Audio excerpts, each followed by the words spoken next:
पर जब आप कहते हैं हिंदू राष्ट्र तो मुसलमान हिंदू राष्ट्र में हमने ये तो कहा नहीं कि मुसलमानों को भागना चाहिए या मुसलमानों को रहने का अधिकार नहीं है या मुसलमानों के अपने निजी पारंपरिक तरीके के साथ छेड़खानी की जाएगी।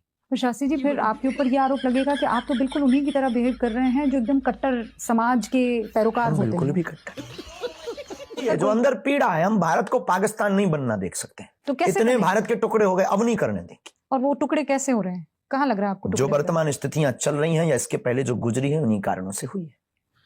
आप सबको एक तराजू में तोलते हैं बेझिझक। और किसका साथ देंगे अगर आपको साथ बजरंग बली का। और बजरंग बली आपको कैसे बताएंगे कि ये फलाह पार्टी बेहतर है हिंदुस्तान के लिए? जोर जोर से बोल के लोगों को स्कीमें। लेकिन वो तो सनातन तो सहिष्णुता का सबसे खूबसूरत हमारे लोगों के अंदर जितनी दया है उतनी किसी के अंदर नहीं। पर आपके अंदर तो वो आक्रोश और मजबूरी है, वो असहिष्णुता की झलक दिखाई बिल्कुल भी नहीं झलक। हेलो दोस्तों, तो आप लोग समझ ही गए होंगे कि ये वीडियो किस टॉपिक पर होने वाला है। तो दोस्तों, ये फर्जी बाबा मुसलमानों के खिलाफ जहर उगलता है, बट इसका खुद का जीजा एक मुस्लिम है। हाँ दोस्तों, रुबिका लियाकत ने इंटरव्यू में क्या कुछ पूछा, आइए सुनते हैं। बाप के दो बेटे तो दोनों में बंटवारा अलग अलग क्यों? दोनों को फैसिलिटी अलग अलग क्यों? जब एक ही बाप की संतान है और भारत माता की सब संतान है, ऐसा अगर सब कहते हैं, वैसे ही हमारे हिंदू राष्ट्र में सब समान।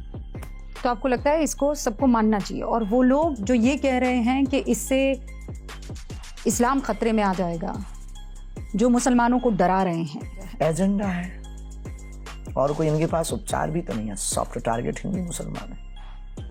मुसलमानों के कंधों पर बंदूक रख के हिंदुओं को मारो, हिंदुओं के कंधों पर बंदूक रख करके मुसलमानों को मारो और राजनीतिक रोटियां सेंक करके राज सत्ता को हासिल करो या फिर बरगलाओ, देश में अत्याचार फैलाओ। इसी के तो हम खिलाफ हैं। तब तो लोगों को दिक्कत होती है। पर विरोधी जो आपके हैं वो आप पर यही आरोप लगाते हैं कि आप भी बड़ा हिंदू मुसलमान करते हैं। हम हिंदू मुसलमान नहीं करते, हम इंसान करते हैं। झूठ बोल रहा है। पर जब आप कहते हैं हिंदू राष्ट्र तो मुसलमान हिंदू राष्ट्र में हमने ये तो कहा नहीं कि मुसलमानों को भागना चाहिए या मुसलमानों को रहने का अधिकार नहीं है या मुसलमानों के अपने निजी पारंपरिक तरीके के साथ छेड़खानी की जाएगी। हमारे तो राम राज्य की कल्पना में विभीषण को भी स्थान था और राम का विरोध करने वाले उस धोबी को भी स्थान था।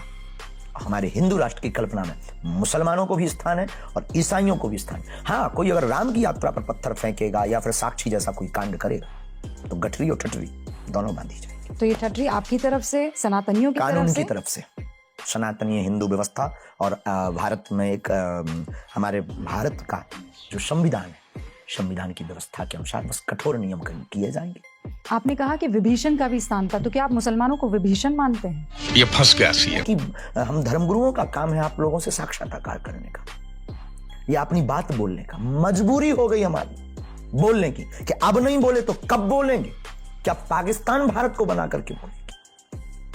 इसीलिए मजबूरी पर आकर के हमें आपका फेस करना पड़ रहा है कि यस आइए आप।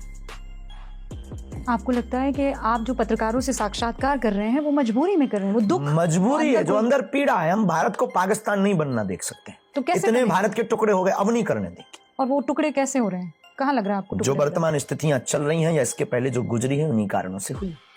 कौन सी स्थितियां, जरा मुझे बताइए थोड़ा डिटेल। बार बार गंगा जमुनी की तहजीब दे करके, बार बार सबको ऊपर दया करुणा करके उनकी बात को सुन लेना, उनको ही प्रमुखता देना। वो कुछ भी करें तो वो सब स्वीकार है, अपनी तरफ से कोई कर दे, अपनी तरफ से कुछ करो तो चुप हो जाना, ये बेफिजूली की बात है। एक ही राष्ट्र में सब रहते हैं तो जितना उन्हें अधिकार है हमें भी अधिकार है। नहीं तुम्हारी यात्रा निकलती है, हमारे यहाँ से तो कभी प्रतिक्रिया नहीं होती, और जो करते हैं तो उन पर कार्रवाई होगी। आपके यहाँ से हमारे यहाँ से यात्रा निकले तो आप प्रतिक्रिया करते, पत्थर फेंकते, उपद्रव करते, और अगर हम कुछ बोल भी दें या कानून के लिए उनके लिए मांग भी कर दें तो आप एकजुट होकर के देश को जलाने की और गजवाई हिंद की बात करते थे। ये आपसे मतलब क्या है? आप ये कह रहे हैं माइनॉरिटी, आप मुसलमानों जिनके अंदर रावण का, तो आप मुसलमानों को रावण कह रहे हैं? शास्त्री जी, फिर आपके ऊपर ये आरोप लगेगा कि आप तो बिल्कुल उन्हीं की तरह बिहेव कर रहे हैं जो एकदम कट्टर समाज के पैरोकार होते हैं। बिल्कुल भी कट्टर। शास्त्री जी, फिर आपके ऊपर ये आरोप लगेगा कि आप तो बिल्कुल उन्हीं की तरह बिहेव कर रहे हैं जो एकदम कट्टर समाज के पैरोकार होते हैं। बिल्कुल भी कट्टर। शाबाश। तो दोस्तों, कैसा लगा ये वीडियो कमेंट में जरूर बताएं और ऐसी ही इंटरेस्टिंग वीडियो देखने के लिए चैनल को सब्सक्राइब कर ले।